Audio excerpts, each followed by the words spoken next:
ചക്ക വെച്ചൊരു നാടൻ ചക്ക ഉപ്പേരി റെസിപ്പി നോക്കാം. വളരെ സിമ്പിളാണ്. നമുക്ക് ചക്ക നല്ല വേവിച്ച് ഉടച്ച് അതിലേക്ക് തേങ്ങ, ചെറിയ ജീരകം, വെളുത്തുള്ളി, ചുവന്നുള്ളിയൊക്കെ ഇട്ട് അരച്ച് കുഴമ്പ് രൂപത്തിലാക്കി എടുത്തതിൽ നല്ല മുളകിട്ട മീൻകറി വെച്ച് കഴിക്കുന്നത് ഭയങ്കര ഇഷ്ടമാണ്.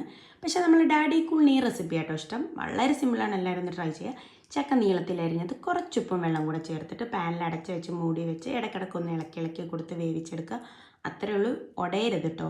ഒന്നൊന്നിൽ തൊടാത്ത പരുവാകുമ്പോൾ വെന്ത് വരുമ്പോൾ മാറ്റി വെക്കണം ഫ്ലെയിമിൽ നിന്ന്. എന്നിട്ട് നമ്മൾ അതിലേക്ക് കടുക് വറക്കണം. അതിന് നല്ല വെളിച്ചെണ്ണ മൂപ്പിച്ചിട്ട് അതിലേക്ക് കടുകും വറ്റൽമുളകും കറിവേപ്പിലയും ഇട്ട് ഒന്ന് മൂത്ത് വരുമ്പോൾ നമ്മൾ വേവിച്ച് മാറ്റി വെച്ച ചക്ക പീസസ് ഇതിലേക്ക് ഇട്ട് ഒന്ന് ഇളക്കി കൊടുത്ത് യോജിപ്പിച്ചെടുക്കുക. അത്രയേ ഉള്ളൂ. സിമ്പിളാണ് സംഭവം. ഇത് ഇപ്പൊക്കെ ഇഷ്ടപ്പെട്ട റെസിപ്പിയാണ്, പക്ഷേ അടിപൊളി ടേസ്റ്റ് ആട്ടോ.